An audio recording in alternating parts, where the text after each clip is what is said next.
Alrighty, we are live, ladies. Don't play with me, okay? Don't have me act a fool all on Facebook. Thank Hey, you. I look like somebody's grandmother right now. Now you look good, skin glowing. Okay. Everybody excuse that first part that came out of my mouth, but you know, kids, they have to try you just a little bit. So I'm better for it. All right. What I'm going to do is um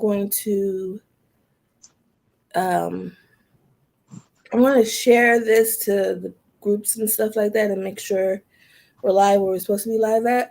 But before I do that, I'm going to introduce myself, and then Casey, feel free to introduce yourself.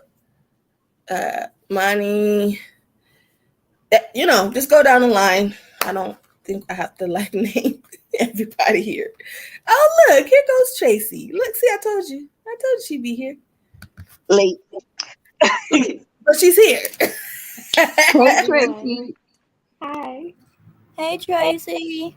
Hey. All right, y'all. Okay, so let's hop into these introductions so that we can get on with our conversation. Hello, everybody who is watching. Thank you so much for tuning in.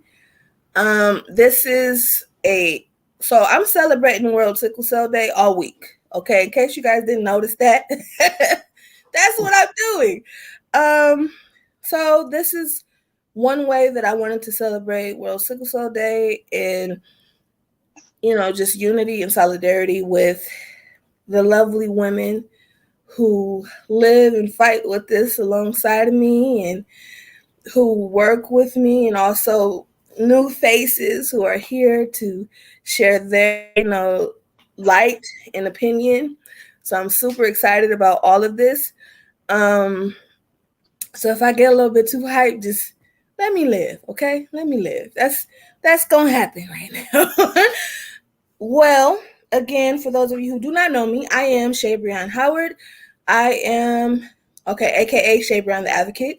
I am a filmmaker, writer, photographer, graphic designer, all around creative being.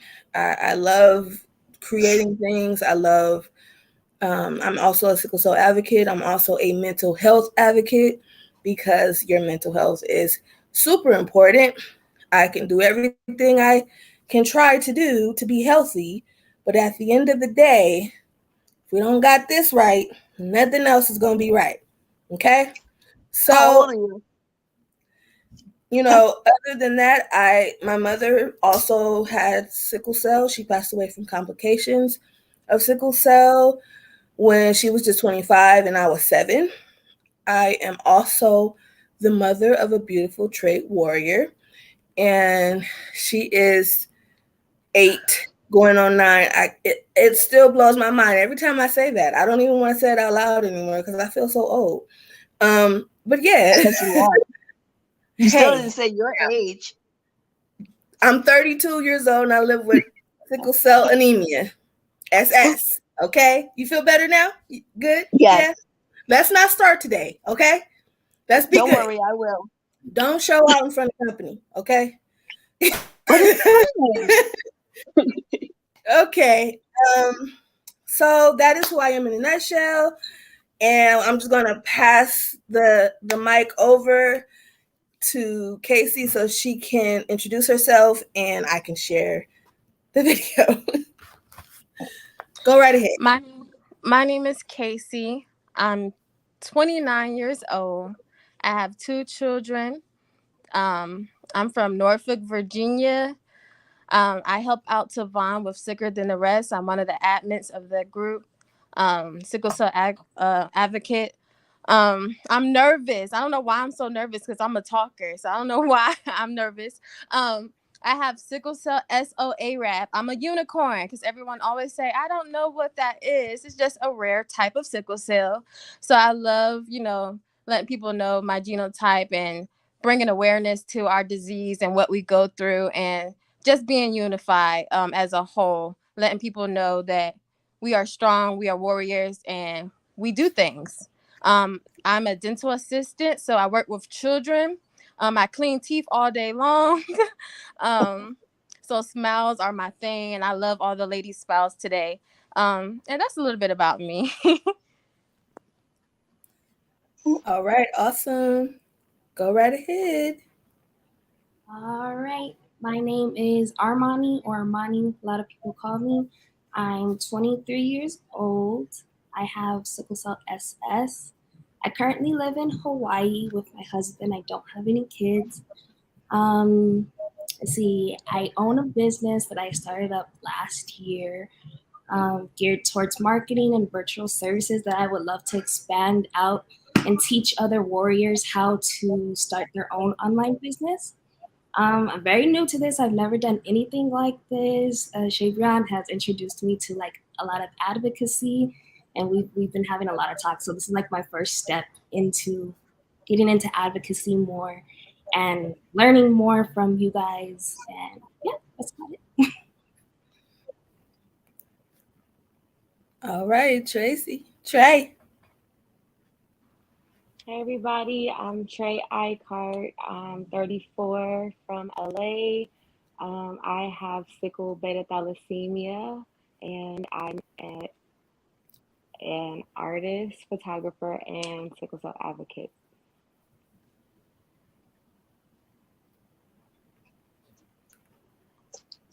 Okay.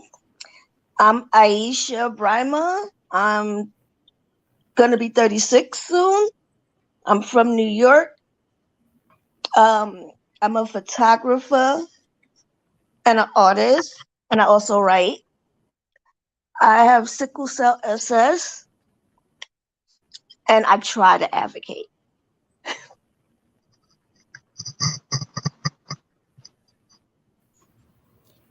Try. It's not always easy. I live in the You're hospital. doing it. I'm trying. Some of the best advocacy work happens from the hospital bed, girl. You're doing it. That's so true. Is it my turn now? Or you? Okay. I'm Nikita Connor. Absolutely. So far, I sound like It's I'm your turn. Huh? My name is Nikita Connor. One more time. You were breaking up a little bit. Okay. I said my name is Nikita Connor. I am the owner of Sick Apparel and Accessories, which specializes with merchandise for sickle cell warriors. I am I have sickle cell SS. I have a 13-year-old daughter, and she has the sickle cell trait. She just turned 13. So you say you feel old. I feel so old. And I think so far I'm probably the oldest one here, cuz I think I'll be 37 in August. So and I do advocate. I try to advocate a lot whenever I can and spread awareness. But my main goal is like I do a lot of awareness through merchandise. I think that's important. Um, I have a saying that I always say that people, when they see it, that makes them ask questions. So that's how I spread awareness and advocate for sickle cell. And that's it about me. All right. Well, I guess that brings it to me. I am Yes. Lakia Bailey, and I have you beat. I am 43, and I have sickle cell. I have also a unicorn. I have something called hemoglobin Monroe. And hemoglobin Monroe is very, very rare. It was discovered in a family in Monroe, Georgia, and we found three families with it: mine, the family in Monroe, Georgia, and a family in the West Indies. And what it is that second mutation makes it so, we have the sickle mutation. Well, my second one is completely unviable. So that means that it precipitates out of the cell. It's just not useful. So I have one acting working hemoglobin gene, and it's the sickle gene. So I present as SS. It looks like I have SS if you look at my blood and in the hospital, but it's actually S hemoglobin Monroe. I'm like I said, I'm 43, be 44 this year in August. I'm also an advocate and a research scientist, and I did a lot of research in sickle cell, but the disease itself made it hard to continue doing that kind of work in a research lab. So now I am a full time advocate. I do my advocacy primarily through consultation and through work with the Sickle Cell Consortium and just participating in lots of things like this and sitting on boards and things. And you all are advocates. I guarantee you, even in a hospital bed, I've done some of the best advocacy work, some of the best work in general from hospital bed. So I forgot which one of you said that, but that's you're still an awesome advocate. I think it was Aisha. Um, but listen, that's it, and that's about me. All right. I just want to first thank you, ladies, for joining me today on this specific topic. I think it is a great one. Um, just a little bit of background. This topic came from a conversation that I had with Nikita, actually. So we were just talking as we do, spending hours on the phone by accident. And it was just like accident. 3 hours. we looked up and the time had just was like, what happened? So in It's having that because Trey's a big conversation, talker. first of all, yes, I am. Well, yes, Me I am. too. It's obvious. Okay. Do I Me not too. do this all the time? So You do yes, I it am. with me I will all take the time. yes. I think just about everybody who's ever had a phone conversation with me, like a real conversation, knows it can go for hours. If we ain't got nothing to do, we're gonna look up and be like, wait a minute, what happened? So okay. In that conversation, we just started talking about things we wish we knew when we were younger and things we know now that we really wish that would have really came in handy back then. So I was like, yeah, that would make a great topic. She was like, yeah. And I was like, you know what? Okay. So thank you, Nikita, for giving me my inspiration.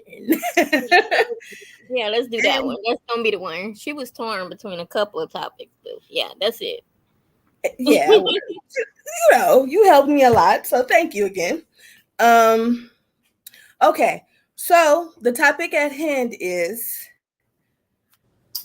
time, which a message to your younger self. What would you what would you say to the younger you, and what age or ages would you speak to specifically? Um I know for myself, I know like I went through like a really hard time. So I'm just going to go based off of the pictures I put in the flyer. So as a teenager, I think probably was the worst time because I didn't know myself. I didn't know my body. I didn't know my emotions. I didn't know how to handle my emotions properly. So it affected my health a lot. Um, and 25 would definitely have to be, uh, they're tied. Actually, I think 25 was worse because I've always put this glass ceiling over myself or this cap of like my mother died when she was 25, right? So she she she didn't have the opportunity to grow, to see me grow and to get older. So I felt like, you know, wow, what if the same thing happens to me? We have the same illness, we have the same genotype. So who's to say that's not going to be my same fate? And I didn't realize how much it affected me truly, her death, until I was 25 and my daughter was 1. And I'm thinking in my head, at least I'm, I was not to say at least I was 7, but at least I knew my mother some, versus my daughter would not know me at all if I was to die at 25. So it really put things into like this wormhole of emotions and fear for me. I think that personally, every time I got sick, I thought that was going to be it. That was the last time. Especially if I had to go to the hospital, I, I can remember the one hospitalization that I had. I just kept getting sicker and worse and worse. And they moved me, they isolated me. And so I was in this room by myself in the corner of the hospital, no one around. And I literally was like, I'm losing my mind. And so I had to make the decision right then and there. What are you going to do? Because you can stay down and you can let this cripple you, and the fear of dying will ultimately, kill you because you're stressing yourself out too much. Or you can live.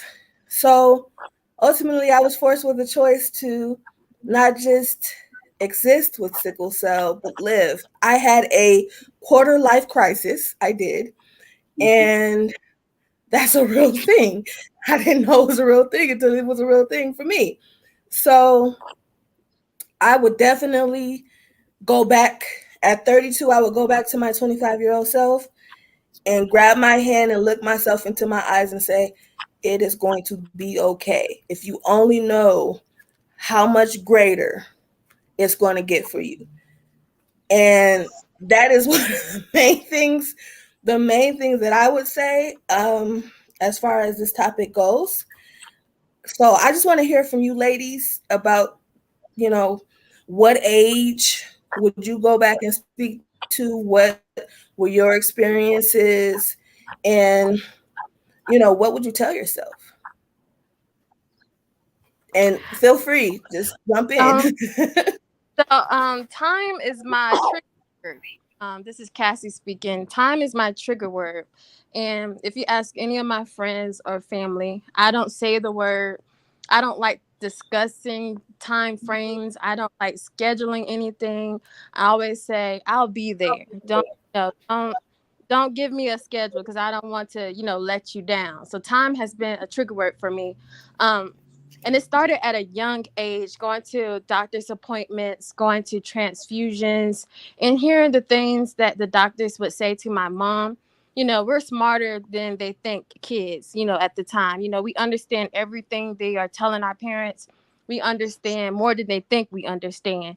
And when I got to my teenage years, I just recall all the things that the doctor had once said to my mom and my father or whoever was there at my appointments. And I would sit there and I would say, well, they said I can't have kids, so that's a goal of mine. Let me go out here and be wild to prove that I can have kids because they said that I can't do it. So now I have to show them that I am and able to do what they say I can't do.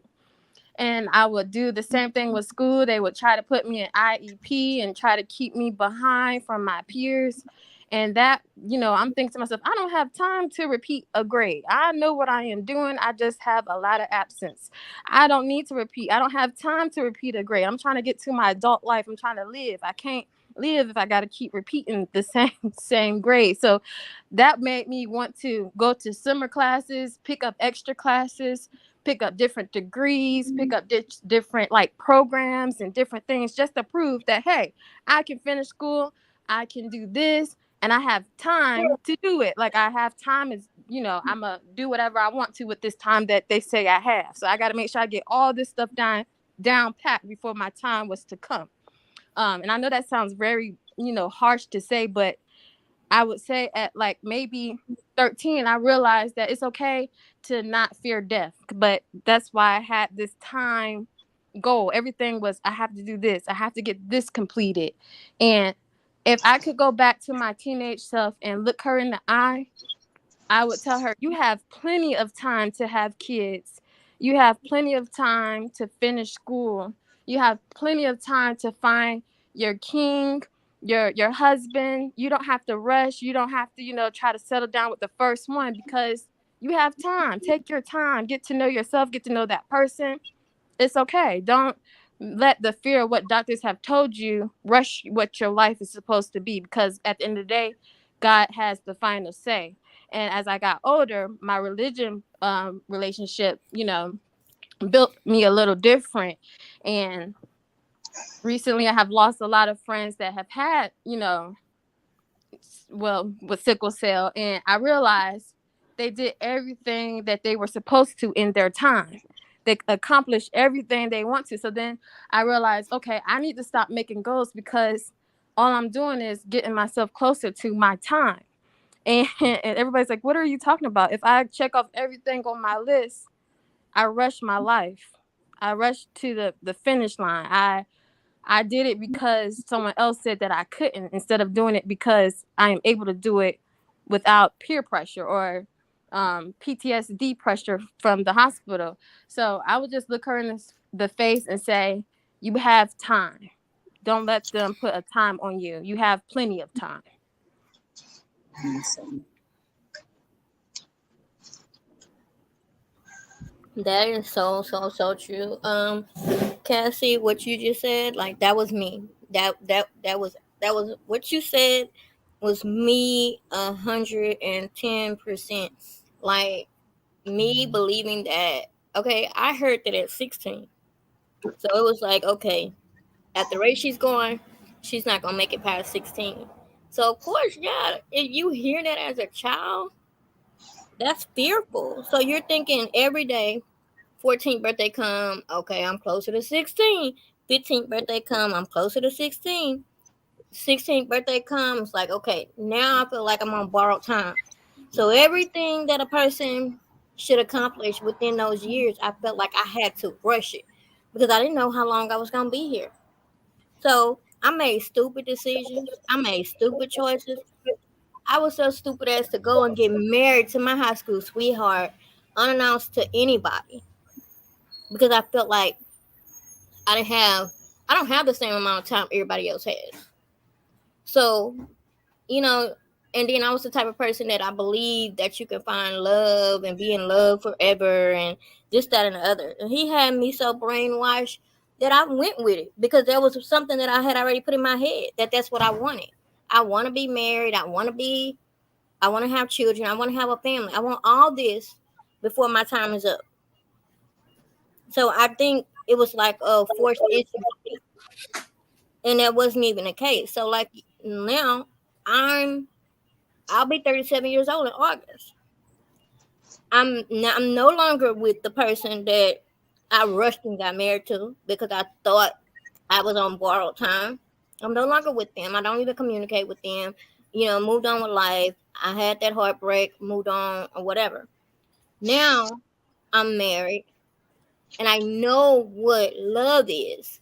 I know what everything that I counted myself short of that experience of knowing, you know, going through that process. It's not just you just gonna do it and it just because you feel like you're on borrowed time. No. I deprived myself of that process because I felt that way. And not only that process, a lot of other processes I probably deprived myself of, but feeling like I was on borrowed time, I rushed it. But now I'm married. I have a daughter. You know, I have two bonus babies. I have, you know, we have built something together. And so, like you said, I had that checklist. They said that I wasn't gonna walk. They said I wasn't gonna talk. I've accomplished both of those things. They said that I would never be able to have children. My daughter is 13 years old. She does not have sickle cell. She's healthy. Um, They told me all these different things. Like, and I've accomplished every last one of them. So, like you said, I end up believing that, you know, it's God. God has the final say so. If you kept me this long, then I got a purpose here. And it was like, okay, so I had my daughter at 24. When I got to that point in life, I done had a couple of heartbreaks and went through trauma and just everything, just, you know, like I said, rushing through life. But now it's like now I think everything through. Now I figure it out. I did go back to school when I finally realized what was going on with me in my life. I became a pharmacy technician. I loved it. Yeah, sickle cell knocked me down so many times, but I never allowed it to keep me down. And that mental state of mind, like, yeah, I've had my ups and downs, but I would tell myself if I was to talk back to my younger self, my 19-year-old self running off to go get married, my 24-year-old self that had a baby after heartbreak and all this here, I would tell myself, don't rush it. Like, they don't they don't determine. They make an assumption of how long you have to be here. They don't determine how long you have to be here. But if I give into it and I allow myself to have that woe is me spirit and let that bring me down, then that's where I'm gonna be. So yeah, I'm gonna still check things off the list every time they say that I can't. I supposed to had a hip replacement 3 years ago, but I haven't. I'm thankful. I'm not, I'm thankful and I'm cautious. I'm aware, that it could still potentially happen. However, I'm not gonna just give in to, sickle cell. But I had to learn to be that way. That wasn't something that just came to me overnight. It was like Right. a hard process. So I'm grateful, but I would tell myself just to slow down, think it through, and learn yourself. Learn yourself first and foremost, because this is something that we were born this way. And yeah, we can think we know everything about ourselves, but sometimes we block that image of what we really need to know about ourselves. And That's so a good one. That's a good one. yeah, so I think that it's just like, I would tell myself that, like, slow down, you know, take it day by day. Don't give up, but take it day by day. Just like any average person. I think Okay. I went a little bit in the other direction. I'm sorry. Go ahead, Shay Brown. No, I was just gonna say I got kicked out. So I just wanted to make sure we were all still good in here and straight. But uh we're good. So go ahead, Lakia. I know I don't I want to think interrupt I you. went in the other direction. I treated life as though I had all the time in the world, and whatever I wanted to do, school, work, those that know me, I'm quite the nerd. I am an intense nerd. And so I spent all my time in books. If I wasn't in books, I was at church. If I wasn't at church, I was in the hospital. If I was in the hospital, I was back in the books. And that was my life. And I think if I could go back and tell, depending on which age, like Shay Brian said, but like the teenager me, I was like, girl, calm down, relax, have fun, go to that party. I would tell that me, you're all right, it's all good. Just because I don't think I realized then that literally nobody cares nobody's ever going to ask you what you, right? Nobody's going to ask you what you scored on when you go through. So I took it the other direction, and I thought I have all the time in the world, and I still genuinely believe if you want to do something, do it, because those years are going to pass anyway. So if you're 60 and want to go to law school, do it. Those 3 years are going to pass anyway. So do it. If you want to reset your whole life at 58 and now you're going to leave your long-term career as a nurse to become an esthetician, do it, because those years are going to pass anyway. It's never too late for a restart. It's never too late for a part two. So I did the nerd thing. Then I did the bachelor's, and then I did the doctorate, and then I did another one, and I ended up studying in all these different fields. And I treated life as though I had, and I always have all the time in the world until it suddenly clicked that I didn't. And I would say last year, October, I think it was October or November, it was October, I had the single worst sickle crisis I've ever had in my life.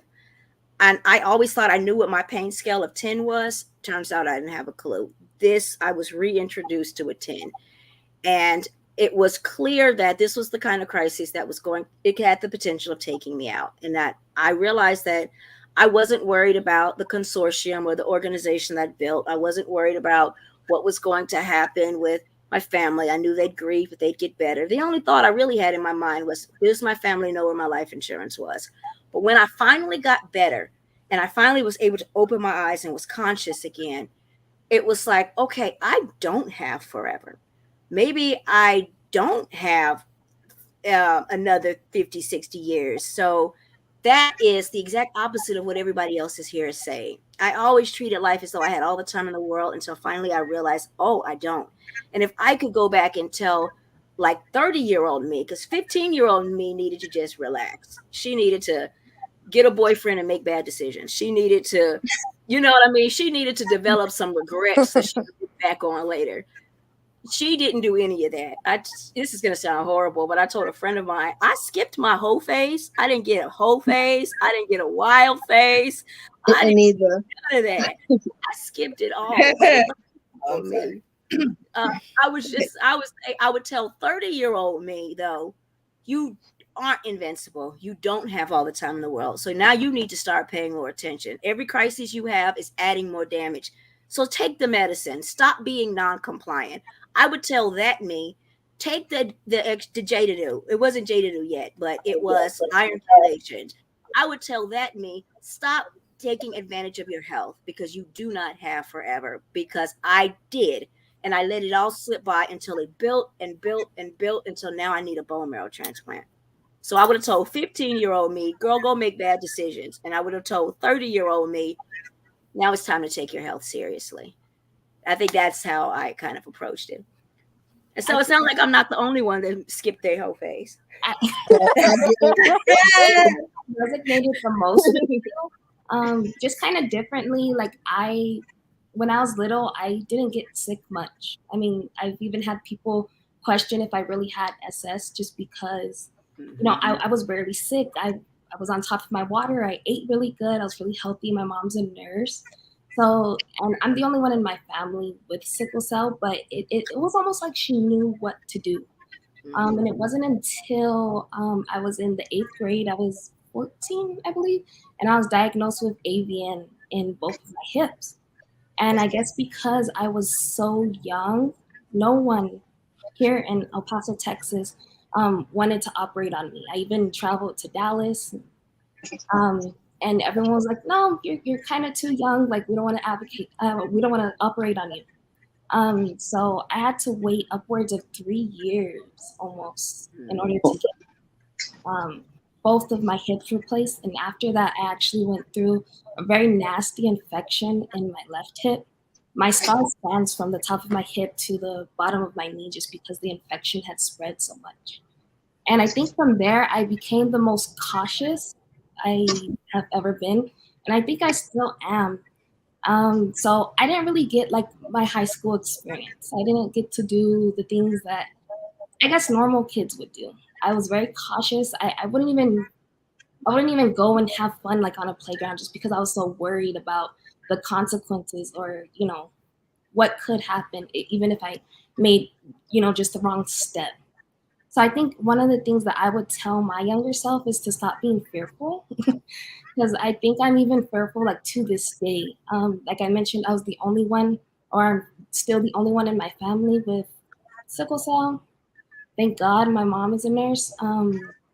But everything that we had been through as a family, like it was almost like it was like a testing phase, everything. So I would tell myself not to be fearful, just because like I had a long run as far as like my hip replacements, and I also had a shoulder replacement just last year.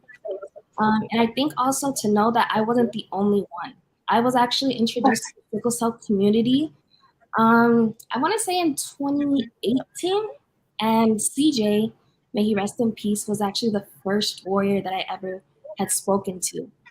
And he was like, "No, there's a whole community of people out here. You are not the only one." I had never even met someone physically in person that shared the same illness. So for years, even up until I was 21 years old, I really, really thought I was the only one going through these things, and at the same time, I was having a hard time. I won't say I was in denial, but I was just having a hard time even admitting to myself that I lived with this. I mean, people that I know do not really know unless, they have witnessed something with me. But, as I grow older, I am noticing that it is getting a little bit worse, and it's obviously becoming a little bit more harder to hide. But like, I have gotten to a space to where, like, I don't want to hide it anymore. Like, I'm not ashamed of it.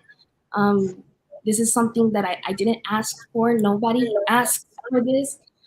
So I just figured, like, with my time, I want to be able to, advocate for myself, and in the back of my mind, advocate for that little girl who really thought she was alone and who was really fearful, um, you know, of the time. So I definitely resonate with all of you guys, and you guys' story is amazing. So thank you. All I just want right. to say, real quick, Manny, I'm really happy to hear from you, especially because I too was the only one in my family that has sickle cell. My mother also was an RN. She's retired now. And I also had AVN and a hip replacement at 20. So I can relate to your story very much.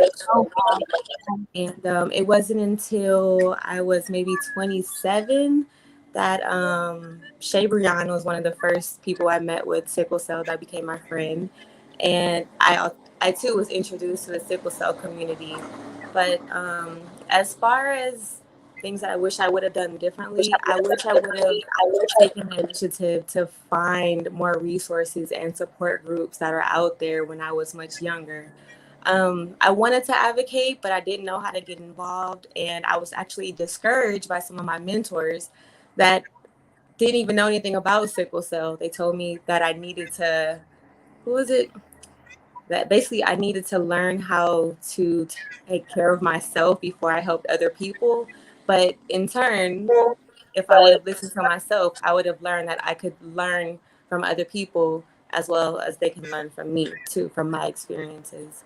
Um, Overall, I would say that um, I wish, I feel like there was some type of hesitancy in, I guess, my early 20s to really push myself because I was always scared that I was going to get a crisis, and have to reset every single time. Um, I feel like I've accomplished a lot of my goals, but I feel like I could have done more. But at the same time, I wish I would have been patient with myself because, like Shay Brian said, I also had a quarter life crisis at 25 where I felt like I wasn't doing enough. So it was hard to, find that balance. But now that I'm in my 30s, I know exactly what I want for myself. And I don't know if it's just something you figure out later in life what you want to do with yourself after you go through your 20s, have a little bit of a wild side, do as much as you can. But overall, it's still, I think the 20s are really good for finding exactly what you want and what you don't want out of life. So I try to take that upon myself to do so. And I'm still learning, so that's all I can say. Um, me, there's a few ages I would go back to, but I think if I had to tell myself anything, I think I'd go back to the age of 5. Because, like, growing up, my mother always told me, oh, tell your teachers and tell everybody about your sickle cell because they need to know. So, even till this day, like, if you're going to be part of my life in any way, right after you learn my name, you know that I have sickle cell. So that way, if you can't handle it, you can go now because I don't want to get attached to you and then get hurt later. But in kindergarten, I remember I was absent, well, not as much as I was when I got older, but I was absent a lot. And one of my classmates came over to me and she's like, why are you always absent? And I said, oh, because I'm sick. And my classmate goes, what? You got like a bellyache or a headache? And I said, no, I got sickle cell. And no 5-year-old knows what that is. So they was like, "What's that?" And I was like, "Oh, it's a blood disease." As soon as I said the word disease, ew, don't touch me, get away from me. And then, like, all my friends didn't want to be my friend anymore. And I felt so alone and disconnected. But I would tell myself, there's going to be other times in your life where you're going to be alone. Like after my mom died when I was 16, that's when I felt the most alone. 'Cause my mother was my everything. Um, Even now in my 30s, like I don't I really don't do really anything. do anything. I don't. I don't go nowhere. Um, I'm just always home if I'm not in the hospital. I'm afraid to make appointments. I'm afraid to tell people, yeah, we could do this. Because then if I cancel again, it's like I've had people exit my life because I canceled too much. And I'm like, I'm not doing it on purpose. Like I want to do these things, but I'm just sick. I don't know what else to tell you. I would also tell myself, that I need to try a little harder. Like I graduated high school. I did get left back twice in the 6th grade. Um, but even though I graduated high school, I think I could have done better in life. Like I'm not even close to doing my dream career, which was being an actress. Um, I didn't finish college Finish like I wanted college like to. I wanted to. There's just so much that I haven't done. And I would also tell myself to try to have more fun. Like I have no real life experience. Like I can have a conversation with people, but I haven't done anything. All I can really talk to people about is school and being in a hospital because I haven't done anything. I've never traveled. I didn't get invited to parties because everybody was always afraid I'd get sick at parties. Um, so I would just like tell myself, you're gonna be alone a lot. Prepare for it. You're gonna get sicker. You're gonna have a lot of surgeries. But try hard. And just because you haven't succeeded at everything that you wanted doesn't make you a failure. Just keep I know. trying and hopefully you can be a happy adult. Aisha, can I make a suggestion? Sure. Conventions, sickle cell events, symposiums. It's a very different environment. When everybody has sickle cell, suddenly nobody does. When Well, that's not everybody true. knows, I hmm? used to go to support groups Hmm. and I felt like going to support groups, it was always a competition of who was sicker. That Conventions aren't Or like that. is or they would Conventions say aren't like that. But yeah, or I they can would see say, that. "Oh, you get sick so much because you're not doing yeah. this and you're And doing you're not that." doing that. Yeah. Yeah. No, I know exactly what you mean. This is a different environment than that. These conventions and like Kayan Wellness Symposiums and the Warrior Conventions, we focus on the fun. And I actually will commit right now a scholarship for you for next year because we're going to be fully in person by next year. I will commit a Oh scholarship to you wow. right this Awesome. moment that you Wow. come out and when you are surrounded by other warriors, we always have like a doctor on call in case somebody gets sick. You will see a difference. And then come to the prom, get dressed. We vote on a prom king and queen. We have the fun, block party, all of that. It's a different environment. But I wanted to say one other thing to you. We have to learn, all of us as sickle cell warriors, to give ourselves grace. It sounds like you're disappointed in yourself, but you don't Definitely. have to be. Listen, we have to give ourselves grace. We have to forgive ourselves. We are on our own timeline. It took me almost 9 years to finish my PhD, my doctorate degree, when I watched as new people came and then they graduated because I'm not on their timeline. And it is not too late. If you give yourself grace and the things you want to do, slowly start working towards it. And there's a whole community out here that is willing to help you to get Well, to. I know the one thing I'm not gonna get that I wanted for years is a kid. I gave myself, because of how sick I am, I gave myself to the age of 35 to have a baby. And the closer I got to 35, the more I had to count down to, oh, you gotta have a baby, you gotta have a baby. But I wasn't gonna be stupid and just go out there and get pregnant by anybody. And everybody's telling me, oh, you having a baby as sick as you are, that's selfish. It's selfish. I was like, no, I think it's selfish to go out there and have a baby with sickle cell, knowing that I could prevent that. But it's not selfish for me to have a baby. But now, like, every 5 years I get a new death sentence. Ever since I was a kid, I wasn't going to live past 5, 10, 15, 20, and so on.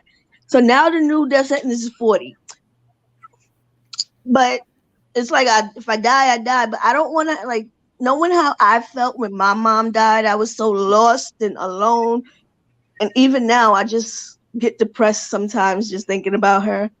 Mm-hmm. I'm afraid to have a kid now because now my kid is not going to be grown until I'm in my 50s if I live that long.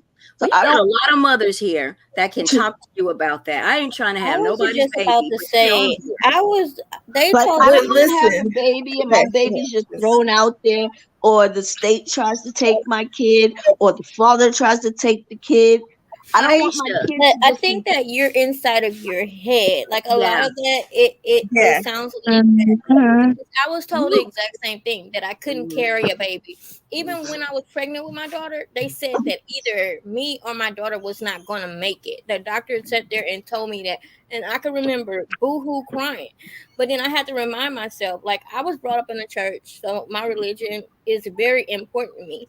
I had to remind myself that at the end of the day, these same doctors that's telling you that you might not make it and your baby may not make it, that the same kind of doctors told you that you weren't going to be able to walk or talk or you weren't going to live past 16. So are you going to allow them to make this decision for you, or are you going to fight for it? Are you I going to think now the please thing is, God for it? now the thing that I'm worried about is not me actually having a baby. It's about finding the right guy to have a baby with. Now that's a And whole other conversation. like, Yeah, I that's don't a want I don't want to get And pregnant by that, some random guy woo, that I then he can't doesn't help want to you take care of his kid. And then when But I get Aisha, sick, instead of my baby going with the father, it's going with some random person. yeah. I want my baby to be protected at all times. So I feel like if I can't make sure that that happens, then I shouldn't have a kid because my kid shouldn't be alone. Well, Mm. can I I just can want I to make interject? one more I thing. I agree just want to make because one more comment. honestly, hold on. One thing I just have to say this because you can think that you're doing everything right. When I was pregnant with Nyla, I Hmm. you couldn't pay me nor my family nor anyone to think that I would be a single parent who my child's father is not in her life, right? We were totally on a totally different page. So what I'm saying is you can think that you're choosing the right person for you and for your lifestyle and that this person is going to be there and that you did everything right because you thought that this you were doing what was best. You thought you made the best choice. When really and ultimately you can't always bank on that.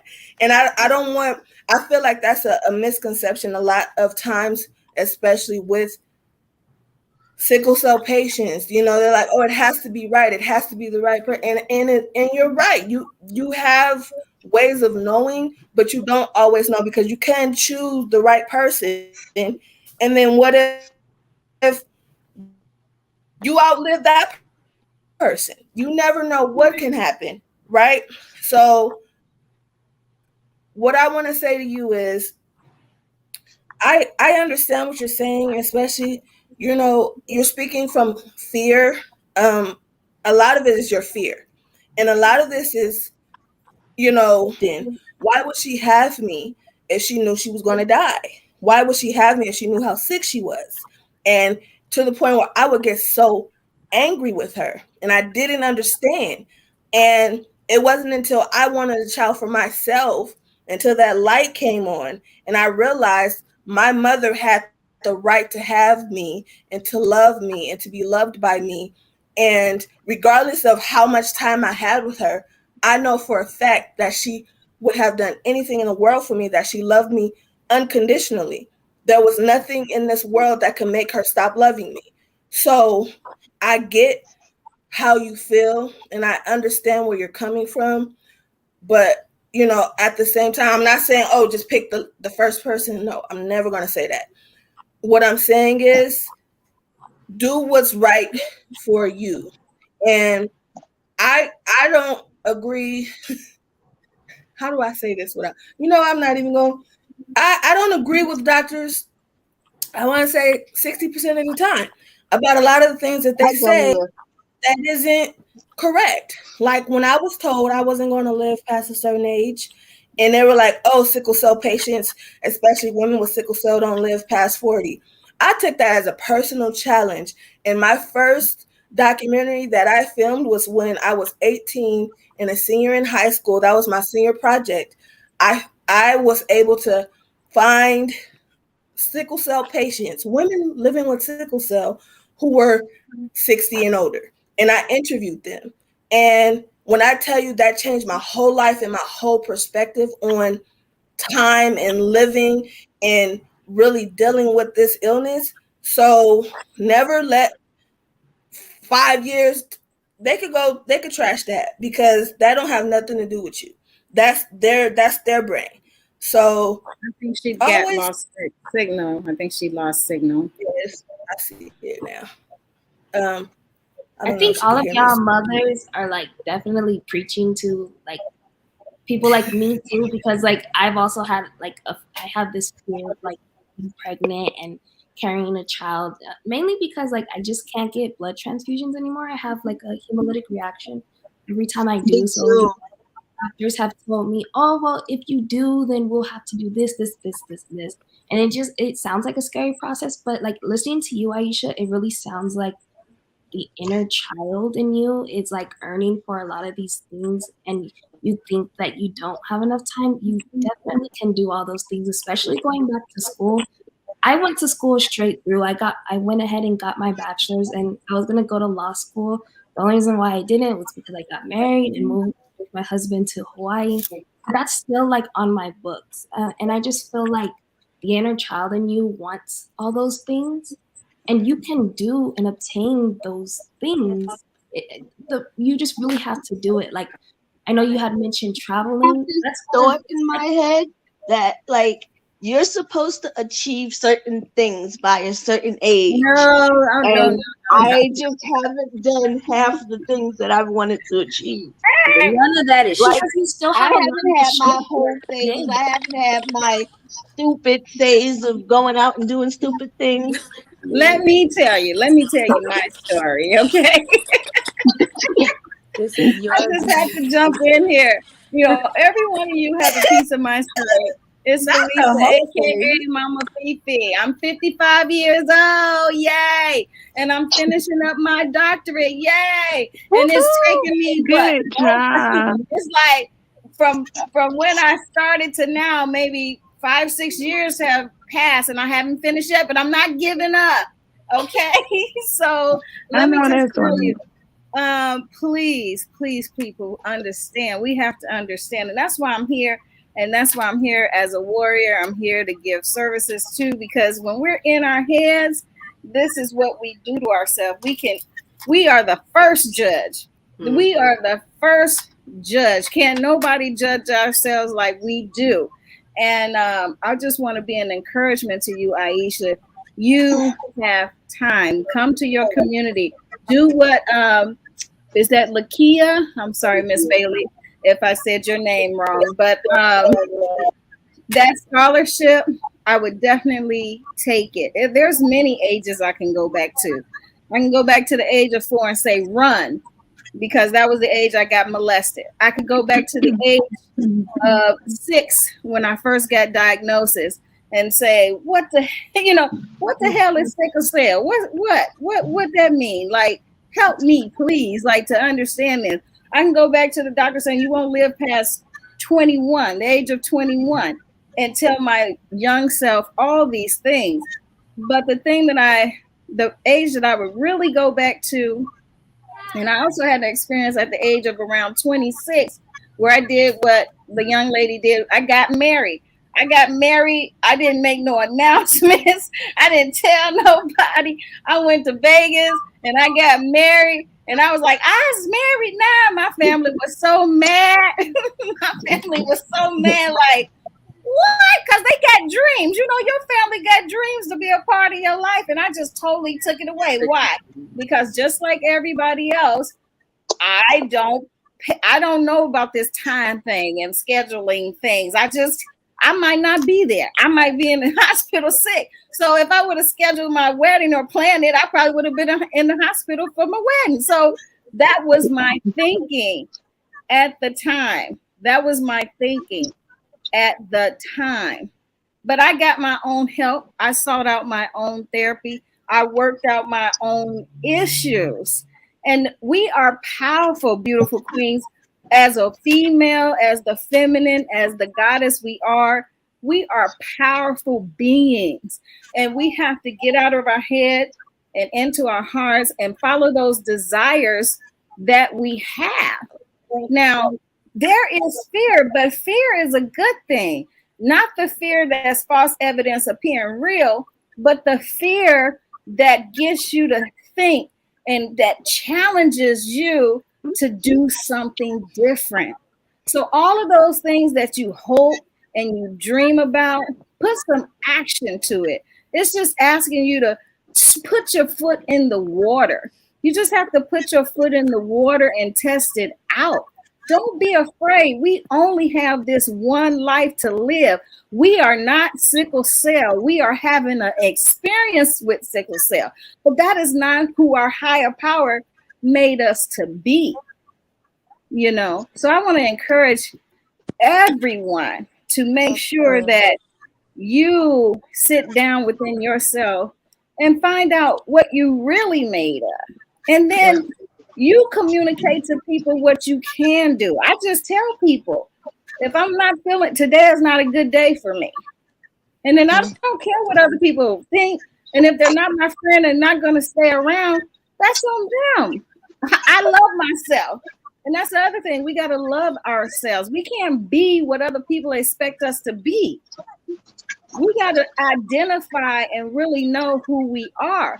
So that's what I told myself when I was 23 years old, laying in the hospital, having the worst crisis. My son at the time, if I was 23, he was 13. And all I could do was think about him because I didn't have nothing in order. I didn't have my house in order. I didn't have no will. I didn't have nothing. And I just told myself, Felicia, if you keep coming into the hospital, that's damaging too. Rather than staying out of the hospital and not doing what you're supposed to do to take care of yourself, which one? Which one you're going to do? You're going to keep doing this and let this kill you? Or are you going to do what you need to do outside of the hospital so these things can start happening less? Because I was full of anxiety. I was a people pleaser. I got sick. People made me sick because I was so busy trying to please. And I was like, no, I got to find my identity. Right. I got to learn how to use my voice. I have to learn how to stand up for myself. And then after I did that, I started having less and less crises. I was born with sickle cell SS. And when you begin to, because a lot of times we get sick because of what's on our mind. Yeah. I'm gonna say it again. A lot of times we get good. You preaching. on our minds. You preaching. Preaching. Preaching. Yeah, because I didn't I just say that earlier. That's true. If you that's the thing. That, and nothing that's else the will thing. And I didn't know that. I had to take responsibility for that. I'm making myself sick. I'm doing this to myself. I had to know that my disease work off of emotions. And if I'm not emotionally sound, my body won't be sound either. Don't be the line. Come on. You know, so I just want to encourage you because that might be what's going on, Aisha. You're not alone. And see, when you can come to community like this, where you hear all the women amen and saying yes, yes, yes, this is us supporting one another because we know we have come to the Jesus moment and Mhm. admitted what is going on. What really is going on, and we're taking responsibility. And in that responsibility, we are making the choice to choose to change. Right. We And are I Like here I've for always you. wanted to go back to school, Definitely. but then You like will. there's a part of me saying, why go back to school if I'm See, never gonna stop use right that there. I don't degree? want to hear that. That right there. Let's stick to the first. Let's stick to the first You gotta part. stop. Let's stick No, to the because first you part. spending thousands of Why dollars on not? an That's the I education, question. don't and care. I But want to be able to use what I've learned. But I okay, feel like since I've never worked I and hear you. I I don't really hear have you. that much, You have to speak life. You I have don't. to Okay, speak let life me when just say this everything one else thing. looks rough. You Let me have just to tell you one encourage thing. yourself. Yeah. Let me just say this one thing, honey. Yes. Let I me. don't care. Let me just say the one thing. Okay, go ahead. It's not about money. Okay. When you go to school, it's not about the money. It's about what you learn. Let me tell you, it's about what you learn and what you take away that nobody can take away from you. It will be with you for the rest of your life. And I that's where you find your value and that's where you find your worth. I And you will be able to pay for it, loan forgiveness, whatever. There's always something. But if you don't ever use it, whatever you go back to school for, guess what? That knowledge you gain, nobody can take it away from you. Not Nobody. only that, Whether it you will make work you in the feel field or not. accomplished. That But right. I feeling that want I to you're can feel searching agree. for is worthwhile. I want accomplishment. to be able to do something with my career. Like I originally went to school for photography. I'm still a photographer, but I don't work in photography the way I want to Why because not? I'm afraid to put my business cards out There there. it Because is. Right I there. look, That's but it. There it is. the thing is with photography nowadays because of technology, it's a lot about word of mouth. And And look I at want to us. You do think we weddings not and supposed parties. to? If I miss somebody's wedding, a wedding Listen, that you can't do over, they're gonna be like, "Oh, the photographer never showed up," and that's why you build a and my Where do career you team. is live? over. Aisha, where do you Listen, live? Aisha, In New Where do York, as you a see? You're in New photographer, York? I had that yeah, same fear. I had that same fear as a photographer. But, to prepare for that, I made sure that I had a team, like someone a else said. team. I had a team of people so that I knew I could call on one of them if it just so happened I got sick. And that's the one whole See? time, thing. Since I don't know people But because you I don't have any will. friends, the like I Listen, don't beautiful really thing have about any it is that friends. How you're Listen. can in I New call York. somebody? You're in New York, the right? beautiful thing is So if you nowadays will let me, everything I is will be happy online. to connect you to a group of warriors in New York. Are you upstate? Are you near Buffalo? Are No, you I'm in the Bronx. you're in the Bronx? Because this is what they're talking about. It's the network. Yes. And what I Yes. wanted to tell you earlier is to me it sounds like you need to change your circle. Whoever is telling you in your ear you should be ashamed, you're selfish for wanting children. Whoever is in your ear Your telling ear. you you're never going to do it. Whoever is in Get your them out. head, Get you them are out. a collection of whoever you spend the most of your time with. And I you have spend my become time a by myself. collection. Well, then you've got to get So out from you under need to do out, quit that. You need to get out from Can under I all can these I say women on this something? line. Yes, you Can I can. say something? I Surround yourself with them. I I was Casey, Aisha go at ahead. one point. I was Aisha at one So point was in I. my mind, and the more I stayed in my mind, the less I did, and the more I got sick, and I had to realize that life is a moment, and in order to get past that next moment, and I heard my warrior brother Zarius say this recently as well. Once you get past that moment, you can look back and say, I conquered this. I did this. Even when somebody was in my ear telling me something negative, I was able to have a mind to think that, hey, that's not who I am. Their perspective of me is not who I need to fulfill. I don't have to feel what they think I need to do. I have my own perspective of who I am. And that's what I have to Usually, when somebody tells me I can't do something, like when I was in high school, my principal tried to convince me to drop out of school. Like that just motivates me to do it because I got to prove you wrong. I can do it, but I can't do that with everything. That's No, but true. you Well, can there's do a it. Listen, You listen. can. And the you thing want to is, get Listen. connected. Way I'm into gonna tell you something everything. that education my Wait, wait, I wait, know we're wait, all wait, trying wait. to talk at one time. Let Hold on. let We're let all Miss trying to talk let at one Miss time. look. Yeah, go ahead, Shay.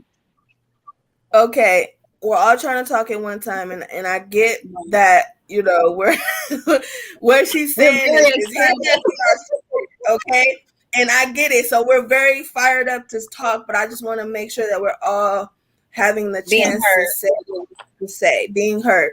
While I have the floor, I just want to say this to you, Aisha. Okay, the best thing that my father ever told me when I was very young, there is no such thing as can't.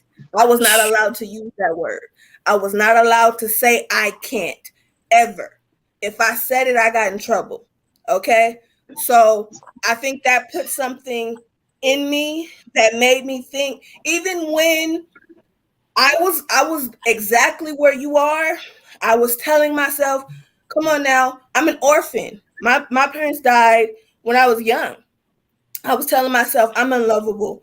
No one can be close to me. I can't accomplish things. I was my own worst enemy. I truly was. And Jesus. sometimes we that's where we fail at, is that fear. We let that fear talk to us and talk us out of things, right? Until I decided in 2016, I remember very clearly what year and everything. I decided every time I had a bad thought, every time I had a negative thought, every time I said something negative about myself, I forced myself to replace it right then and there with a positive thought, with something good about myself, with something that I know to be true. Because That's Good something that's practice. hard for me to do me because I to don't bring No, find it much ain't hard to do positivity right in now. my life.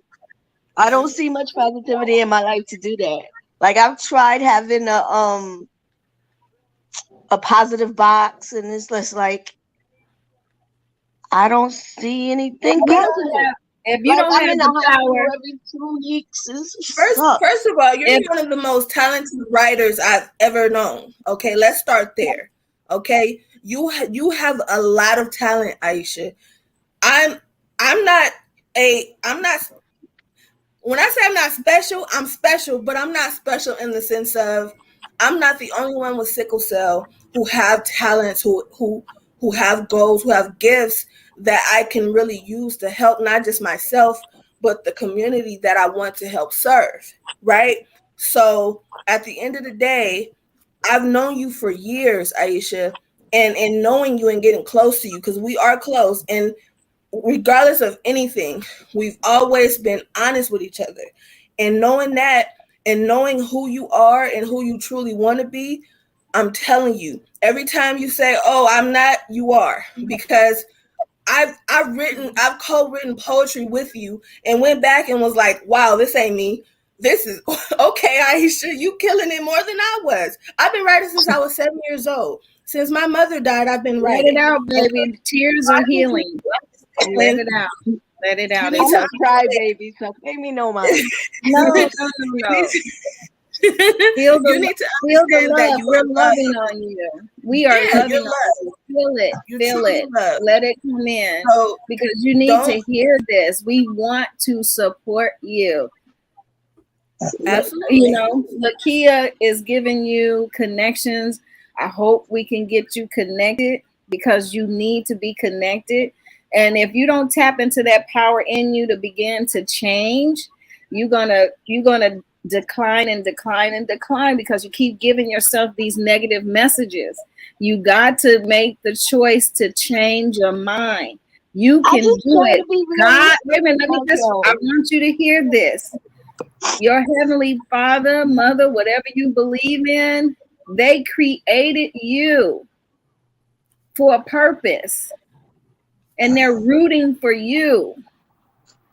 They're supporting you. They want you to succeed. You got to know this, that you are made in that image and in that likeness. Okay. And that image and likeness of God is powerful. And with that, if you tap into that, just tap into just a little bit. He just said, I want you to have a mustard seed, just a little bit of faith, and believe what we are saying in your heart, and the rest will follow. And get rid of the vocabulary of I can't. Okay, get rid of the vocabulary of I fear, And but this, but that. Mm-hmm. and Yep. and no buts. There ain't no ifs, ands, buts about it. Make choose one thing. Choose one thing that your heart desire that you really want to do, and go after that one thing. Because I thought I was gonna have a child with a man that I was gonna be with the rest of my life. Not so. I was a single parent. Not so for a long time until I got married, and then now we got divorced and he's deceased. I still became a single parent. I only had a brief moment of parenting with a man for a short time. So you plan. That's all I thought I could do in life was be a parent with sickle cell. It was nothing else. I said, what can I do? Because if I get sick, nobody gonna know how to take care of me. I had to stay mine. So I guess I'll just be a mother. I'll be a good mother because I can't work. I can't go to school. I can't. That's what I told myself. I got my associate, my bachelor, bachelor, my master, and I'm working on my PsyD now in my later years. But with that mind before, I didn't even think I could do it. And Aisha, I would like to connect with you also because I mean, I help even just the regular person take their passions and turn it into a business that they can do for themselves because I was the same way. I felt like, okay, I'm going to school for communication. Yes, my plan was to go to law school. That's not happening in this moment. So, how can I use my passions to do it for myself on my time when I feel good enough to do it? And that's what I do all day. I run my own business. I'm the boss. I have my teams. If I can get to it, great. If I cannot for any reason, I know when to take those breaks. So I would like to connect with you or anyone else that is having, issues trying to figure out if they can do something and how they can do it because you can, regardless of what it is. You Like just got everyone else is saying, you need a team behind you. You need that support. And we're all here to support you. But the thing is that it is obtainable and it is possible. And I think someone else had mentioned like we're our worst critics, where Yes. the way our mind plays tricks on us. But the truth Yeah. is that it's definitely obtainable. I know if I did it, if I went through school, even high school, up into my bachelor, you can definitely do it and turn it into a passion and be successful at it. And it's never too late to do that. Never.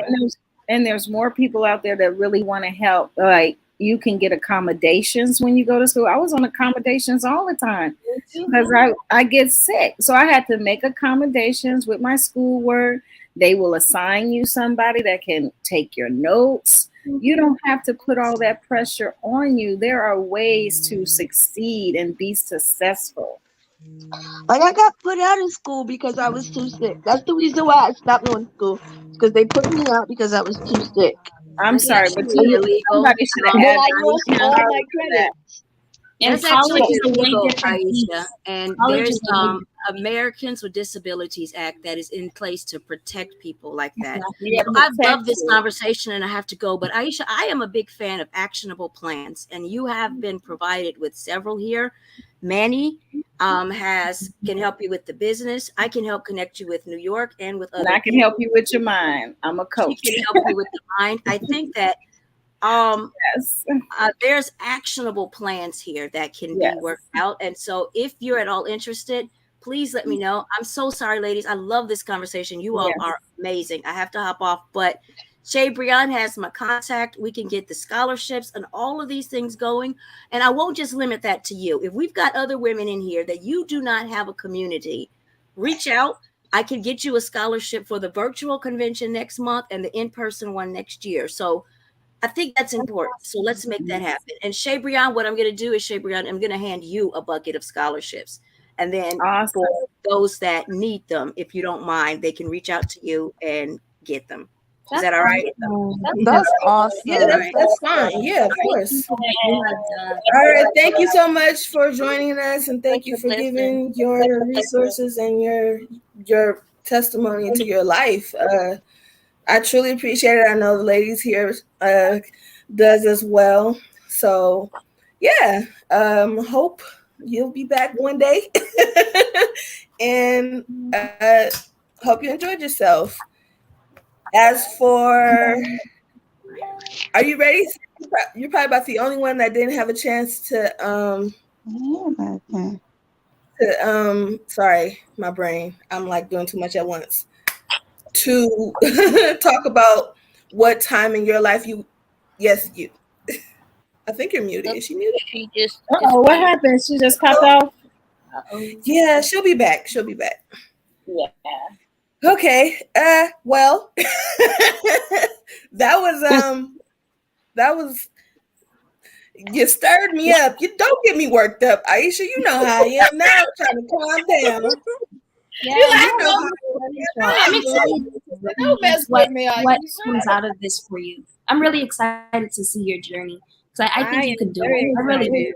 I'm very excited for you. I know you can. I tell Yeah. you all the time. How many times have I told you that? How many? But did I Can you count tell it? you that I told my father I was thinking about going back to school, and he was like, I don't "Oh care what no, I if you want to go hear. back to school, you're stupid." Uh-uh. Don't talk to Listen, your father. Don't tell nobody your dreams. They tell you don't tell nobody. Just do it Don't because let Mhm. people they're gonna discourage you. see It your don't matter dust. who they are. It doesn't matter if it's your mom, your dad, your auntie, your uncle, your cousin. Do not let people destroy your vision. Because what God has set in store for you is for you. So Well, let me tell it. Yeah, you I'm making sorry. I'm that sorry. decision is going to benefit you.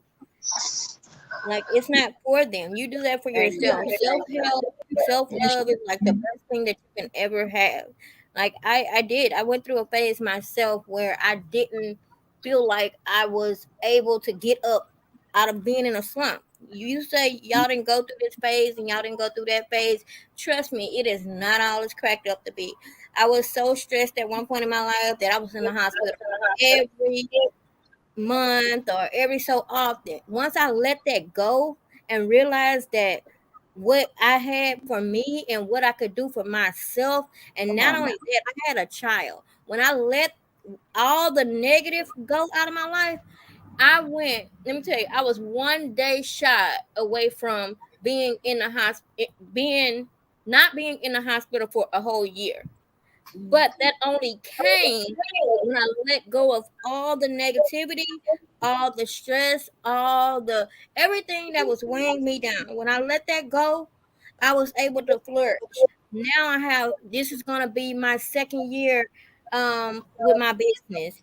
Um I'm doing advocacy work. I go in the hospital, yeah, I still get sick, but compared to going every other month, I might go twice a year, but that's because I have learned that stress is a huge trigger. And you call a lot of the time we are our biggest downfall. We stress ourselves out. We either stressed about bills, we stressed about a man, we stressed about this, we stressed about that. As long as we have something that continues to stress us out, we're gonna continue to lay up in that hospital bed. All the doubt and all the negativity, you're gonna continue to, you know, be sick, and it weighs on us more than we'll ever think about. But I had to realize that after being in the hospital for 3 months, stress dang near took me out. Everything that I was going through dang near took me out, but once I let that go and I released that, I was able to do so much more for myself. When I say like so much more, I was even able to smile, which that was something that was taken away from me during that process. So you have to, everybody goes through that process. You are not the only one that is going through that process. You are not the only one that has a moment of where you felt like you can't do nothing or you can't get up or this is it. It's not Yes. it. You are young. You can still be successful. You can social media is so powerful. I was nervous about starting my business. I launched my business. I woke up the next morning. I had my first day. I think I had like 19 sales. And they weren't like one item, two item. Like I literally was running back and forth to the post office, running back and forth, running back and forth. And just to know that I was able to accomplish that, and I was able to get from under that negativity in my life and go further, then it made such a difference. And you can Yeah. do that same thing. You just have to realize that. Self motivate yourself. I one thing I like to do is I get sticky notes and I write like stuff, motivational stuff to myself. Like I have so many journals, so many tablets to where even with my daughters, I send them text messages, even my nieces, letting them know you're beautiful, you're smart, you're intelligent. You know, especially us being black girls, having young black daughters, I want them to know that they are, beautiful in who they are. So I encourage them to do that. And that was something I learned to do for myself. And I think that once you start to do that for you, even when you having a rough day, get up, comb your hair, go sit on the porch. Even if it's not far, just do something. And that will, make a big difference. You have to learn how to, make your day. Not worry about what nobody else say. Don't nobody call you with no. If they talking negative, oh, okay, I gotta go do this. Don't sit Yes. around with people that's not speaking life into you. Yeah, and call Shay Brian or one of us when you want to speak your dreams, that people that's gonna support you. Because them Yeah. other people, they just sharing their fear. Yeah. They putting their fear because they can't picture it. They can't see it. But if God giving you the vision, your heavenly host is giving you the vision, it's for you. They can't see what God have for you. Yep. Okay? So I'm just gonna say this, and I'm gonna I'm gonna pass it to uh I'm sorry. Uh, I'm starting to crack up a little bit because I think I've had a little bit too much energy from this drink. Okay, get the energy out. I'm not moving, so that's what it is. Um, what was I gonna say? I really lost my thought. Oh, okay.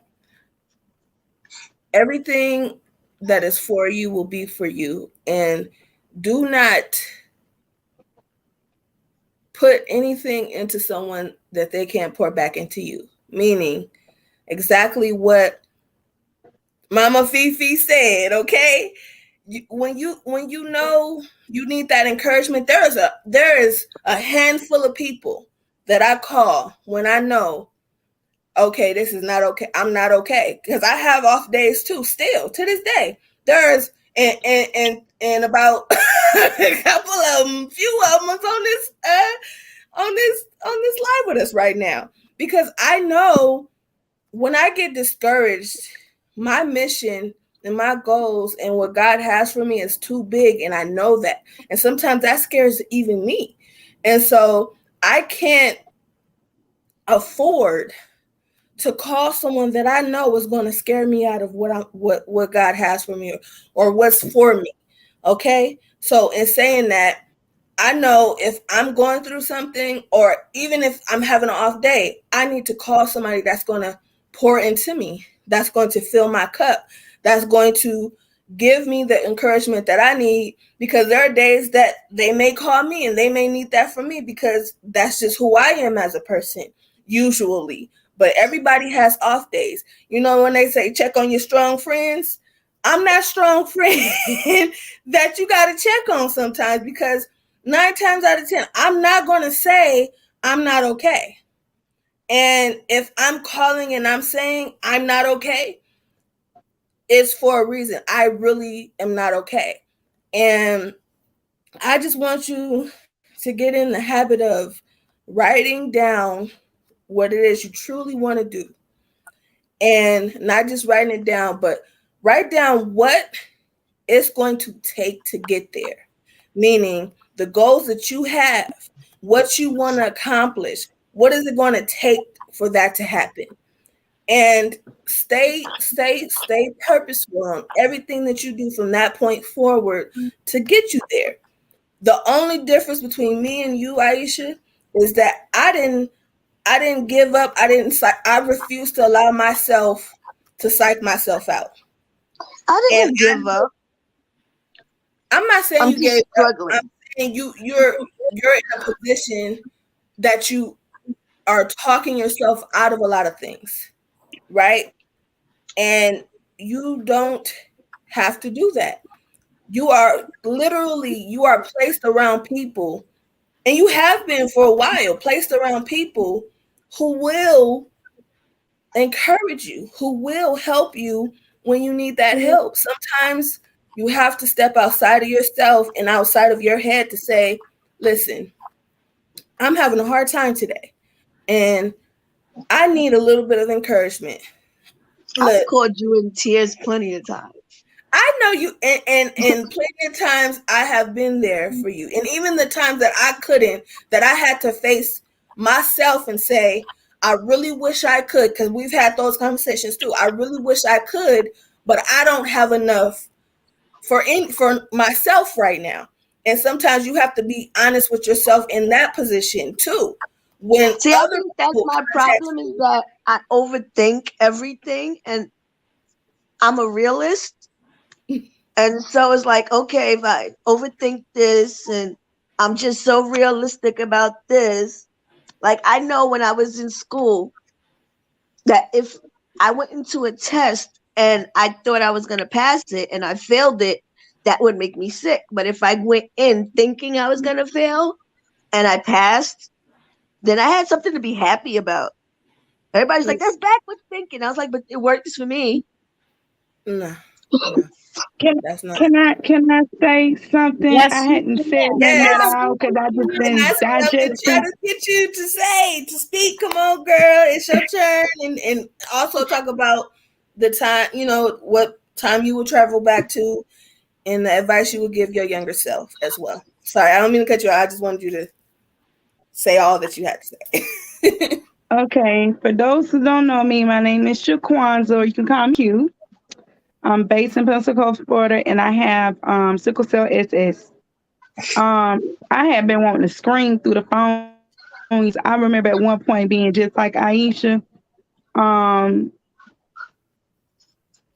Before I get into me and talk about me and what I would done with my younger self, what I want to ask you, Aisha, when was the last time you actually lived? When I say live, mean not just exist in sickle cell, but actually did something you love. When was the last time you actually loved on yourself? Um, Like actually Never. did something to just love on you. You I need went you to the need to movies do on that. Tuesday. Um, okay. I think you should just start doing like self love, self healing type things. And I think that would give you motivation to channel what's in you. Because y'all know how y'all was saying earlier, like we can be our own worst enemy. That is so true. Um, you have so much potential. Girl, you have so much potential just listening to you, but we have to not allow our minds and our mouth to talk too much because our mouth has power. And a lot of times, some of the things we speak, we curse our own lives. So to not curse your life, you have to speak the opposite of what you're feeling. And I understand sometimes that could be so hard to do, but that's when I tell people like to get on YouTube and turn on like daily affirmations and turn on things that are speaking to your atmosphere. That way you won't be so caught up in what's in your mind, but you allow your spirit to be open to receive those daily affirmations to make yourself better. Look, like think like do affirmations on love and healing, and because it just sounds like that you've been hurt a lot.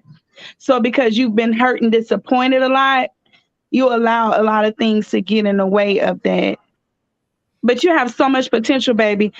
I was told the same thing. I got four kids, four children. When it's God and God's doing, you can have children whenever. He'll make the way. He'll provide for your kids. He'll cover your health while you pregnant. Y'all talking to somebody else supposed to be dead 4 times by all 4 of my kids. I got 3 girls and 1 boy. My oldest girl just turned 13, and my son, I have an autistic son who just turned 3. And even the things the doctors try to speak on him, I don't allow. He's gonna be as normal as he's gonna be, according to how his mama lives. So this what they'll bring back to about my younger self. I thank God I was one of those ones that when I grew up, y'all, my folks didn't entertain me having sickle cell. My folks treated me normal, like the rest of my siblings. I got the whoopings, I got the cussing acts, I got all that. So the only thing I would say when I was in high school, I wish I would have saw my potential and did more, like be more social. I allowed my classmates to, oh, she too sick to participate in sports. Oh, she too sick to do this. Oh, she too sick to do that. So at one point, I literally was believing that. So in high school, I felt like although I did honors stuff and I was in honors, I really didn't get to be sociable until I became an adult because I allowed my classmates to say, oh, that's a sick girl. She always gets sick. That's a sick girl. So then I had made up in my mind by the time I was just, go ahead, somebody was going to say something. Mm-mm. Oh, okay. But I had made up in my mind that I wasn't going to allow people at that time, like I was allowing my classmates, determine my future. I went and got a degree that I'm not using. So I'm going to cover that too, because you were saying how you didn't want to go to school and not use your degree. I got a degree in health service management, not even using it. But the fact that I achieved and accomplished college was big to me because I was told we'll never finish school. We too sick to finish school. So you have that with even though you may not ever operate in the career, at least you could say under your belt, oh, I accomplished going to college and getting a degree. The gift that I have now, which is to make, guys, forgive me for being late. I was working, I was doing makeup. So that's what I do for a living. I'm a makeup artist based in the Florida area. And this is my gift. This is my passion. Y'all never even used to wear makeup. Shay know my story. I never used to like it. I used to never love it. I fell into this by accident and then just grew into it. And now I've been in 8 years and God has sharpened my gift like never before. So if I could say anything to Aisha, that I could just hear your heart because I was once in your place. You got to live and love on yourself. Live. Live. I'm going to speak it. Live.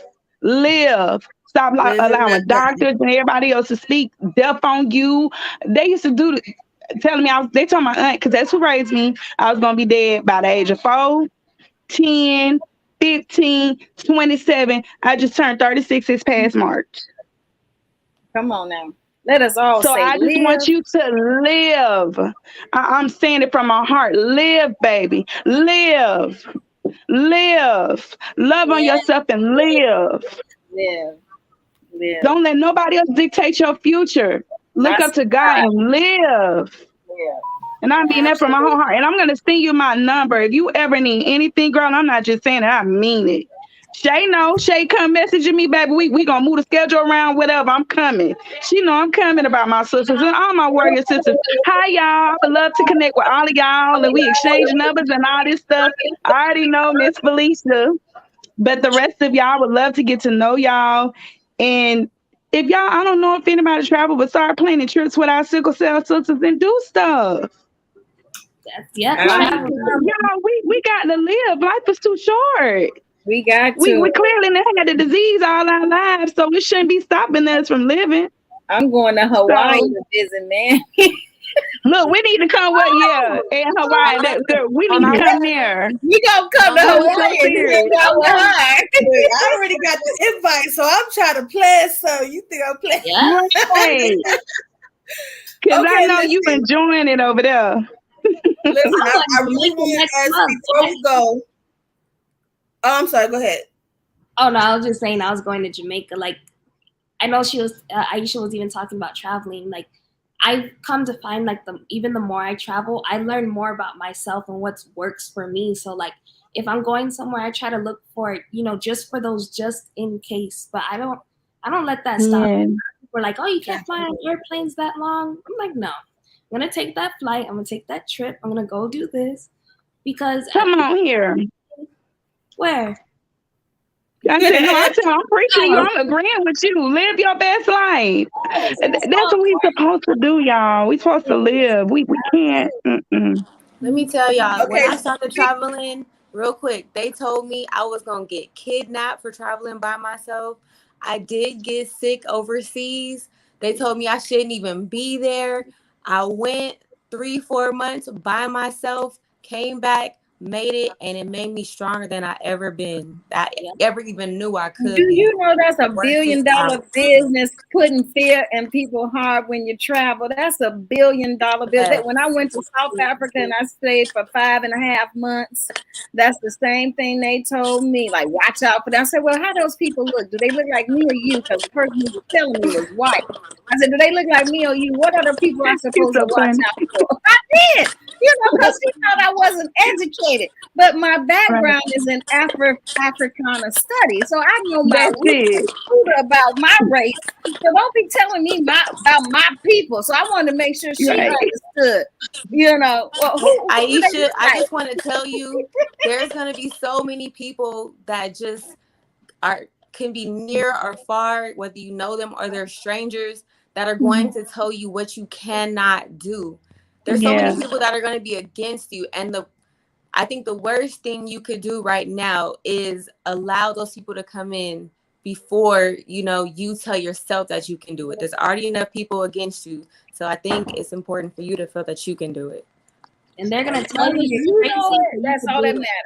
matters. absolutely. Okay, ladies. So, before we go, I just wanted to first of all thank you all. But before I do my thank yous, that's towards the end. I just want to. We've been speaking about living, right, and not just Mhm. existing, right. So Mhm. I feel like every sickle cell patient has an aha moment. Now, Yep. when I say an aha moment, it's that moment where you have to choose life or death, literally. Okay. Now, um, I would like to know just briefly, everyone's aha moment, that maybe that can actually help Aisha or someone else who's watching or will watch this to understand you're not alone. All of us had to have that aha moment, you know. For myself, just really quick, like I said, I went through my quarter life crisis when I was 25. At 26, literally, I want to say February 2016. Okay, I was like, I cannot, I can no longer exist. I have to live. I have to walk in the purpose that is for me. I had plans. My plans did not include being in the sickle cell community. Like, I was here and I would do things here and there, but really and truthfully, I was planning to go work in the production studios in LA. Okay. That was the plan. And then I was like, then I'm gonna come back and I'm gonna help when I can to the sickle cell community. But that wasn't what God had for me personally. And I had to check myself and I had to realize that in myself. And my aha moment was when I looked around and I felt trapped everywhere. Everywhere I turned, I felt trapped to the point where I literally cried. I would cry so long until I had that aha moment. I'm like, okay, so what is it going to be? Because you've made it this far. You thought 25 was going to be it. You're 26. What's up? And I said, okay, I'm going to live. I'm not going to exist anymore. And that's when I decided to start the documentary series. That's when I met Tracy and Omika and all these amazing people that I still love and talk to and commune with to this day. So I just wanted to say that was my aha moment, and I never looked back. And I'm not going to look back regardless, because I have people around me. I got rid of all the people that I felt had me trapped. And That's it. friends, whoever, relationships, whoever, I don't care. If it's not for me, if you're trapping me, you gotta go. You gotta go. Okay? That's So, it. Yeah. at the end of the day, that was my aha moment, and I'm so grateful that I have people, all these ladies here, especially that I told, I think, a majority of you that there was times I felt like quitting advocacy. And We talked about that. me, but I ain't gonna say no names here. Mm. I can't quit. Basically, is what they were saying is I can't quit. Yeah, So yeah, you know it. You can't even try to quit, Shay. So don't even think about it. Right. Don't even breathe the word quit. You got Right? too much in you, girl. Don't even think it. Not Shay that be texting at 2 or 3 o'clock in the morning. You sure can't quit. Man, Right. The no mind, the man. mind runner. The mind be running all night. Oh but that's wow. okay because y'all encourage it. Because I That's can right. message them at 2, 3 o'clock in the morning Mhm. with my crazy mind. So thank you. All right. Who's next? Who else wants to talk about their aha moments? I think my aha moment was maybe 2 years ago when I met my warrior brother Trevon. After Aw. I had got into a little debate with some of my warrior sisters and brothers who I love dearly now, because we all fight before we love each other. I just feel like that we all have our moments. And that was when I was like, you know what, I'm tired of, having to fight everybody to be accepted in the community. I had people say, oh, you don't have sickle cell because my genotype was so different. No one had ever heard of it, to the point they would say, you don't have the disease. I had been kicked out of groups on social media, and I would have to fight. Like, I would really fight for my spot to say, hey, we need education, not just in society, but within each other. I'm trying to, inform that it's okay to be different. It's okay to uh, not experience the same thing. All because I haven't had this experience or haven't went through this doesn't mean I can't learn from what you've been through, or what I've been through can help you learn from what I've been through. So it made me want to fight to, say, okay, all because I haven't been through that yet, I can learn. I can be motivated by what my brothers and sisters go through, and that education and that communication is how we build and unify our community. We can't unify our community if we are repping our set, as I always say. If we're Right. repping one genotype over another, as if we're not going through the same thing, if we're not getting stereotyped by the same types of doctors or the same types of friends or the same types of family members, we have to realize we are our mental health.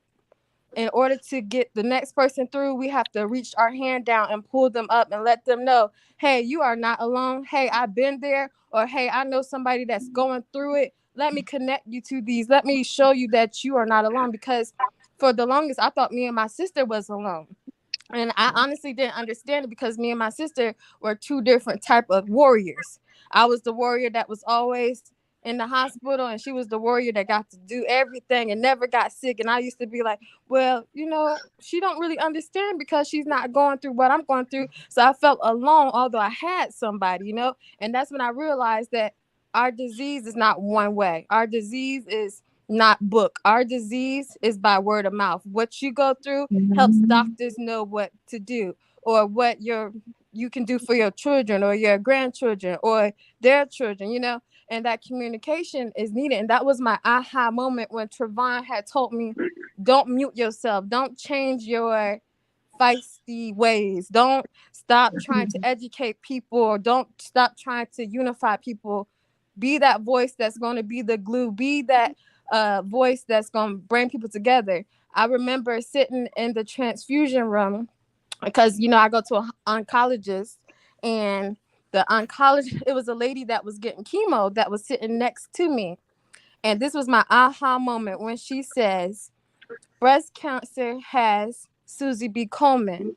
Who does sickle cell have? And I sat Jesus. there. I sat there, and I always tell people this story. And I said, we have a lot of different great communities out there. and we all have our Susie B. Comans in different ways. But my name is Cassie, and I'm gonna be the next Susie B. Komen for sickle cell. So I'm Come gonna on, let you girl. know this is who we are. This is what unity looks like, and this is what my disease is, and this is where we're going, and this is what they're doing to, help us out. And that was my aha moment 3 years ago, and that's Now, I been know my that's story. right. always This I've has been always my tried story. to surround myself with other warriors because I was like, oh, if the regular people don't get me, then of regular. course my warrior family will get me. But then I found out that sometimes hanging out with a bunch of warriors, they're the worst people to hang out with because they're like, oh well, you haven't gone through this and you haven't, or you're not doing this right, you're not doing that right, or you're doing too much of this, you're doing too much of that. And like we all believe we're specialists, we're all doctors. Girl, So what warriors were you we can tell hanging with? another I want to warrior know who these what's people over there. is. Like I I want remember to when I know was who these warriors is. I want like to fight them. because I In remember real when I was life, a like that, teenager, those are not. I don't. I mean, I wouldn't even consider that to be Child, a What warrior. warriors were they? like when I yes, was I'm a so teenager, serious. these girls that I grew up with, Okay, you in New York, right? we was about the same age. And like I kept canceling, or like if you ask me, oh Aisha, you want to do this on Friday? And I'm like, sure, if I'm not sick. And why you gotta say it like that? Why you just can't say yes? I'm letting you know the only reason why I wouldn't be there is if I'm sick. So, But you and shouldn't even understand that because they got the disease, so they should know how to show roll. I know exactly, but like I'm saying, sometimes they can just be the worst people in the world to be because they've gone through so much. And So, oh, but it I should do sound this like and you I did do have that, an and aha moment. Then that sound like that might have been your aha moment that you still can go out and Yeah, do things, even though in yeah, spite of what them people were saying to you, and you don't realize that right, that was an aha moment. like I know I right. can do things. Like when I took myself to the movies on Tuesday, I had some people saying, "Why are you going to the movies?" Especially with COVID out there, like people don't go to the movies no more. I was like, "Well, I want to go to the movies Why because not go to the Girl, movie? put you I on haven't a been to the movies mask in a and go long to the Girl, time." movies. Put you some old cream in them your people, purse. you gotta stop talking to them people. I don't know Yeah, them you people. need a new group of Whoever them friends. people is, Yeah, Family, you whoever need it to is. adopt I told us on myself You your I need was to like, get "No, team. more positive I people need to in get your out the aura. apartment. I need to do stuff." So I haven't been to the movies in forever. So this is what I'm doing, and I have the money Right. to do so. and it's So your I'm not asking life. nobody else Live to your do it. That's a start. That's a really good start. if you Just are keep going. protecting yourself, wearing your mask, whatever it is you have to do, that's your right. It's like Right. And I had COVID in 2020. So it's not like I'm trying to go out there and get it again. no, I understand that, but I'm just saying that all this negativity that people are telling you not to do, what you can't do, Right. you stupid for the, that kind of language that's coming out of people's mouth. I don't even like saying that word stupid, Right. and I'm not even calling anybody. I'm just using it for an example because I want to make sure that energy don't go out there. I'm very careful with my words because I know Me words. too. Words have power. Talk about it, sis. Felicia, Yeah, talk about yeah. that. Words have power, and I'm not gonna sit up here and just not inform you of that. It's like you got to stop literally hearing that. And you got to stop living on what people told you. You got to let that go. You have to, and that's why I put you are in this group chat on the Sickle Cell Unite Project group chat. I put my Mhm. phone number in there. I want you to take my number. I want you to save my number, and I'm gonna put it on you to contact me so that we can do some check-in calls, and so I can help Yeah. you to begin to learn how to learn. You got to first learn. Once you learn what you need to learn, now you have to learn how to use what you learn. And so Come on, preach. that's going to take practice. And so if you willing, I'm leaving it up to you to call me because you got to be responsible for something. Okay. So my number is in there. Please call me so I can get you on my calendar, and we're gonna have some check-in calls because you have to learn. how to do the things you need to do. Because I know you don't have the tools, you don't have them.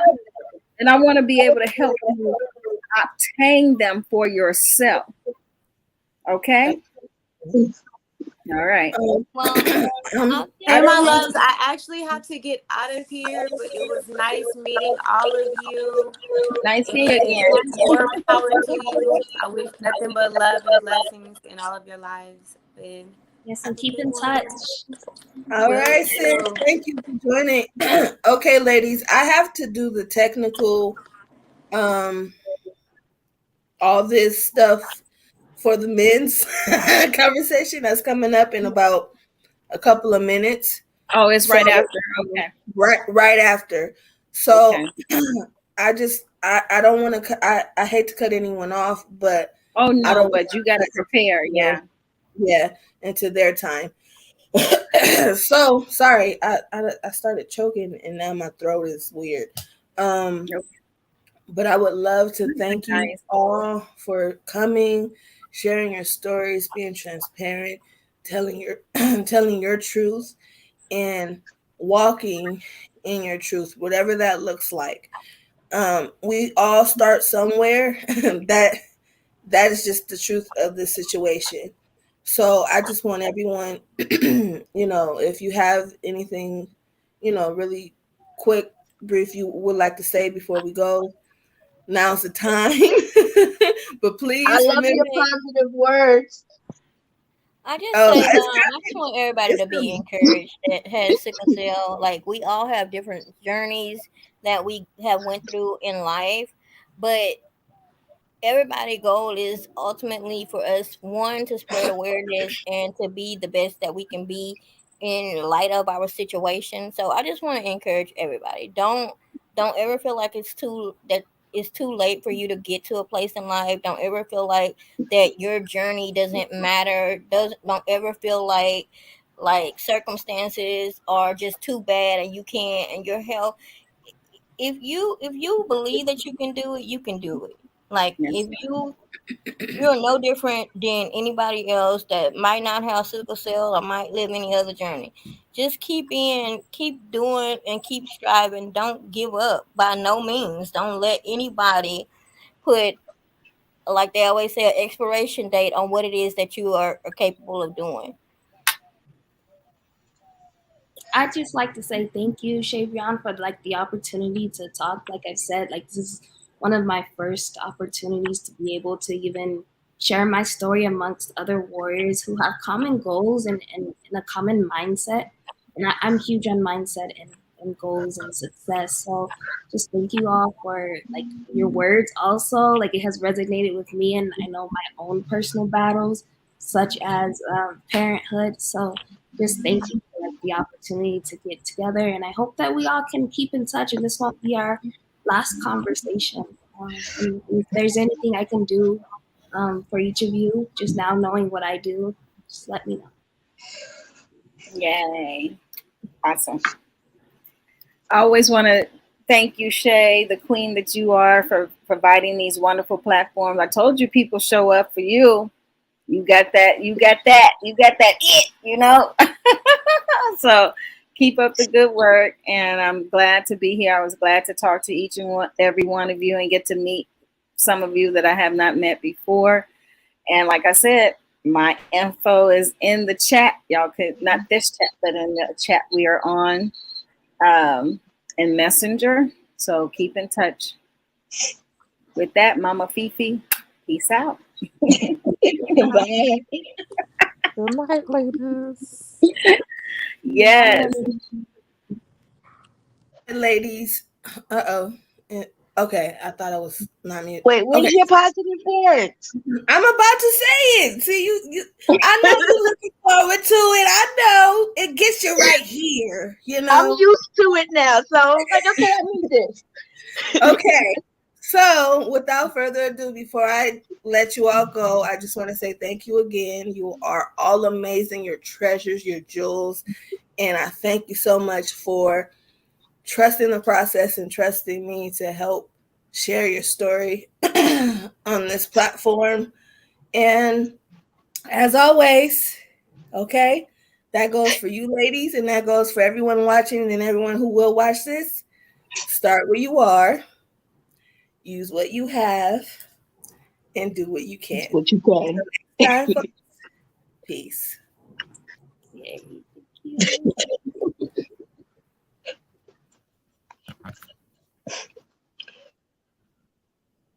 Hold on, it's still ending.